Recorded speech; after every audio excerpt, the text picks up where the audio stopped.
We're going to talk about perfecting your sleep and energy, okay?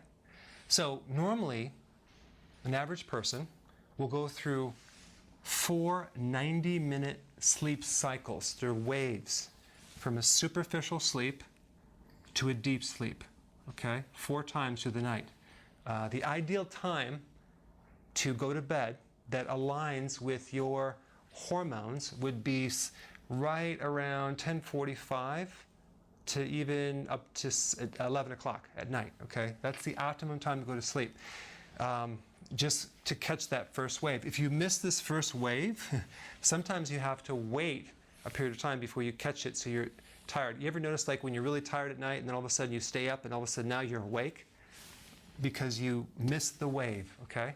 So there's little on-off switches in your brain, the back part of the brainstem, that cause you to go to sleep and then wake up. They're little hormonally controlled on-off switches that work with a little clock inside your brain as well. You have a little clock. It's called the suprachiasmatic nuclei. Not that you need to know that, but basically it's a little clock that is regulated by light and dark. So if you're in your office all day long and you don't really get outside, that can throw off your sleep cycles. Now, as far as what happens in the REM sleep is not the deep sleep. It's a superficial sleep that the wavelength is almost similar to when you're awake, but you're actually having vivid dreams that you remember, okay? The real rejuvenating sleep is when you hit the delta, okay, down here. So this is what I want to talk about. How do you achieve your full capacity of delta wave sleep? That's how you generate energy. You don't want to stimulate yourself during the day. You want to get the sleep which will naturally recharge you just like a battery so you can have energy during the day. So the delta wave sleep gives you the most restorative repair, regeneration, growth, immune system repair of any of the sleep cycles. It also increases a hormone called growth hormone. Growth hormone in a child helps them grow. In an adult, it's more of an anti-aging because there's a certain point where you stop growing. It's an anti-aging hormone. It's involved in weight loss, repairing muscle after exercise.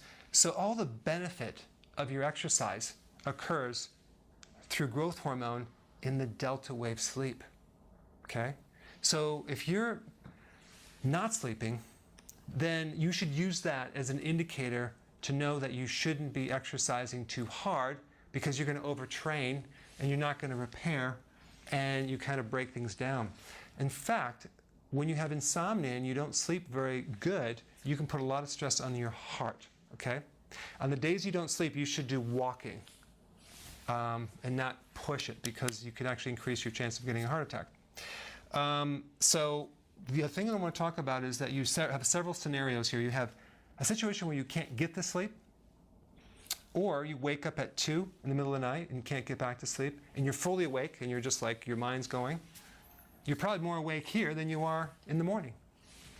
Or the best sleep is an hour before the alarm clock goes off. Or you wake up exhausted.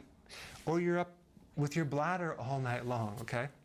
So each one of those situations are a little bit different. Number one, can't get to sleep is a simple mineral deficiency, either deficiency of calcium, magnesium, or potassium, okay? All 3 of those will keep you up at night and you just can't wind down. Those minerals are the calming minerals, all right? Wake up at 2, that's more of a higher adrenal cortisol. So your adrenals are kind of jacked up in it, and the cortisol is on a circadian rhythm, and it's altered to the point where it just kicks in there, and it's almost like it activates cortisol and adrenaline and wakes you up, okay? And so you're just awake, ready to go. So if that's the case, you need to support the adrenal glands. Now, if your bladder is making you wake up every hour, then and basically what is normal is not getting up at all, okay? Some people say, well, I don't have a bladder problem. Well, I get up 3 times a night. Well, that's not normal. You should be able to go through the whole night. This right here is an insulin problem. It's insulin resistance. I'll put a link down below because every time that I have people improve their insulin dysfunction, this symptom goes away. If you ever notice a diabetic, they're peeing excessively, right? Well, there's definitely a connection between blood sugars and urination and fluid. All right? So that should help you with that. If you're waking up exhausted, then there's several other things that we need to do, which I'm going to get into right now. Number one, I've noticed that when I consume the right amount of vegetables, which gets the minerals, gets all the other nutrients that I need, I sleep much, much better than when I don't consume enough vegetables. So you need to have between 7 and 10 cups, just a couple salads. It's not hard to do. If you're bloating from your vegetables, that's not going to work either. So you're going to have to find some vegetables that you can consume comfortably without bloating. Number two, do not consume excessive protein. Large amounts of protein, especially late at night or for dinner. You go out for dinner, you have this huge steak. Not a good idea because protein is a stimulant and that will wake you up, prevent sleeping. So you want 3 to 6 ounces, okay? And I would, at that dinner, I would have your salad first and then your protein, versus the protein first and then a side salad. It's just, you'll find that you won't eat as much protein if you have your salad first or your vegetables first. Too much caffeine. Okay, do 1 small cup in the morning. That's what I recommend. You start getting more, and it does affect your sleep quality. And even tea will do that as well. So, and even chocolate with, it's not caffeine, it's another stimulant that will also keep you up if you have too much of that. Small amounts. Okay, of course, sugar-free. Snacking at night. Let's say you have dinner, and then between dinner, let's say at 6 o'clock, till 11, you are snacking popcorn, chips, peanuts. You just keep eating, putting things in your mouth. Well, that's going to really raise insulin. It's going to keep you from sleeping as well because you're going to feel bloated. So what you want to do for dinner is have enough fat and vegetable, because this gives you the potassium, to be satisfied so you're not so hungry at night. Okay? If you're new to my videos, I'll put some links down below, but most of you already know that. Okay, number 5, ridding sugar, because that raises insulin, and insulin will definitely keep you up at night as well. Diabetics do not sleep well. Also, insulin will deplete potassium. Okay?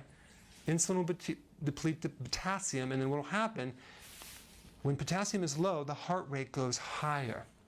So try to go to sleep with your heart rate elevated, like at 90 or even 100. You're not going to sleep. So if you can hear your pulse rate in your ear on your pillow at night, boom, boom, that means you need more potassium. It could be because you're not having enough vegetables or your insulin is too high. Okay? And that comes from insulin resistance. And then, so we want to keep the pulse rate low. It's really surprising. Some people have a pulse rate of like 110. Normal is 72. But ideally, you want it even lower, especially if you want to try to sleep. Overtraining. Here you are, you want to lose weight, and you start working out, you do the boot camps, and that alone can keep you from sleeping. Overtraining, getting your pulse rate too high. That's why I like interval training, where you're getting your pulse rate up for a short period of time, and you're letting it rest for a longer period of time. When you do CrossFit, which is actually not good for the average person, your recovery times are so short that it's going to affect your sleeping, because an average person doesn't recover that fast. So you spike your pulse rate, you start resting, the pulse rate comes down a little bit, and you start working on it again. So you never allow your body to come fully all the way down and reset to the bottom level. So it's a problem. Walking. Regular walking on the days that you don't do the high intensity thing. Go out for a long walk, get space. That is the absolute best thing for sleep.